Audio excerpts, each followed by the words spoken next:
que faz de nós, seres vivos, o que somos? Como são definidas as características de plantas, homens e animais? A personalidade é fruto da genética ou sofre interferência do meio ambiente? Como a pesquisa em genética tem ajudado a melhorar a performance de plantas e animais e ajudado a prevenir e até curar doenças nos seres humanos? Para discutir todas essas questões, no programa de hoje o assunto é genética.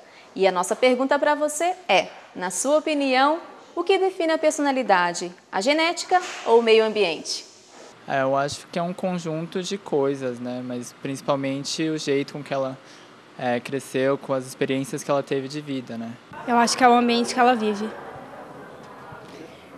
Porque os pais educam a criança, os pais falam o que é certo, o que não é certo fazer. E é a partir daí que a criança vai adquirir seus valores.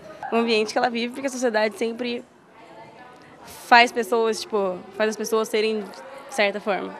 O ambiente, sem dúvida. A família é tudo na vida da gente e é através da família que vai te fazer ser uma pessoa boa ou vai levar você para um caminho ruim. O ambiente que ela vive. O que ela enfrenta, o que ela, tem experiências de vida que ela tem, isso vai formando o estilo, a personalidade da pessoa. Eu creio que o ambiente que ela vive, a genética também influencia, mas o ambiente que ela vive eu acho que influencia mais ainda. Pode sofrer alterações por causa disso. Os dois. O ambiente e a genética também.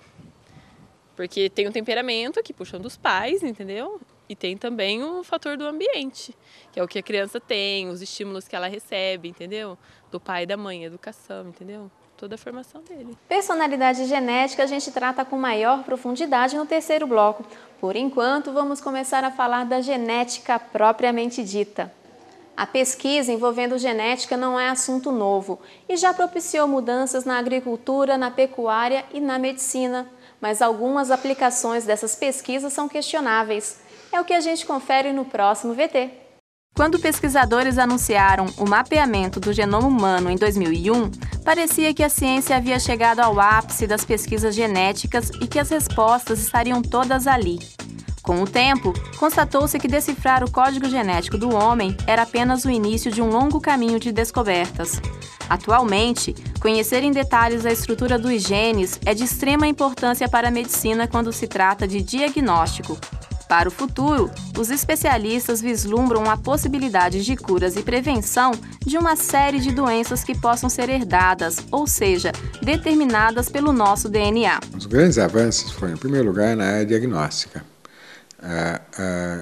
na área preventiva e na área de tratamento. São os três grandes avanços. Primeiro começou com a área diagnóstica, porque depois que começaram a desenvolver mais o aprendizado e o conhecimento do genoma humano, você passou a ter um diagnóstico de uma série enorme de doenças que antes ou se desconhecia, ou então que não se conhecia qual é que é a variabilidade dessa doença dentro de diversos indivíduos com o mesmo diagnóstico.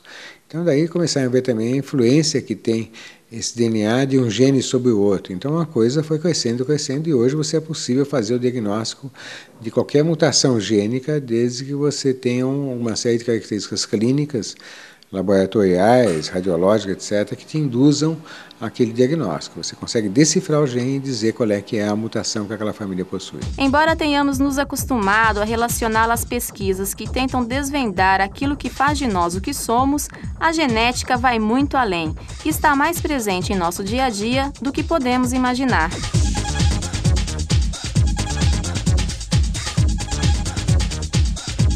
Na agricultura, os primeiros registros de manipulação genética datam do século XIX. Entre os anos de 1856 e 1863, o monge Gregor Mendel realizou estudos com o cruzamento de ervilhas de espécies diferentes. O monge constatou que ao cruzar ervilhas amarelas com verdes, suas características não se misturavam, dando origem a uma nova espécie. Ao contrário, as gerações seguintes acabavam herdando as características da espécie dominante. Ele estabeleceu, assim, as bases da hereditariedade. Por isso, ele é considerado o pai da genética.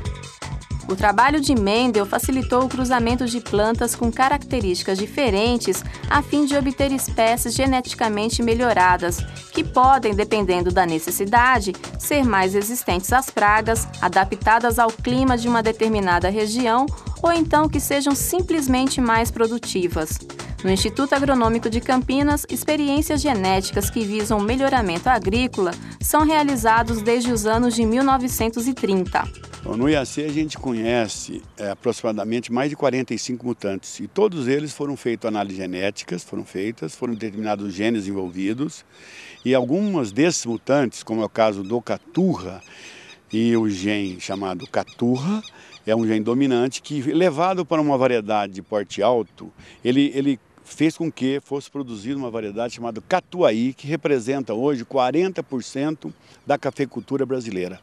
É uma variedade de porte baixo, onde que o cafeicultor gasta muito menos para colher, porque é uma planta mais baixa, então vai economizar, não precisa colocar escadas para colher o café.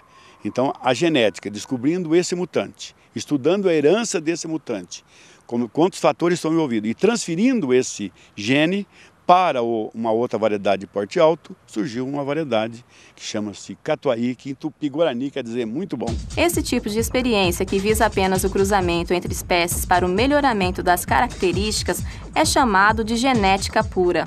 A descoberta da herança, dos fatores qualitativos, dos fatores quantitativos, sabendo que a produção era condicionada por muitos genes, que era muito mais difícil. Então, todos esses estudos da genética, eles contribuíram para que o melhorista fosse muito mais eficiente ao selecionar uma planta. Ele deu a ele muito mais força para ele selecionar e não ficou as coisas muito empíricas, que era feito no tempo dos índios, nos tempos antigos, em que a pessoa ia no campo, escolhia uma planta bonita, simplesmente, mas não sabia herança, não sabia quantas gerações ia fazer, não sabia como devia conduzir. Então, com a genética, foi possível dar bases sólidas para o melhoramento. Existem outros campos que se empenham em estudar os genes dos seres vivos, suas relações com o meio ambiente, bem como maneiras de manipulá-los, de modo que desempenhem funções que possam trazer melhorias, seja para a medicina, para a agricultura e pecuária, para a indústria e até para o meio ambiente.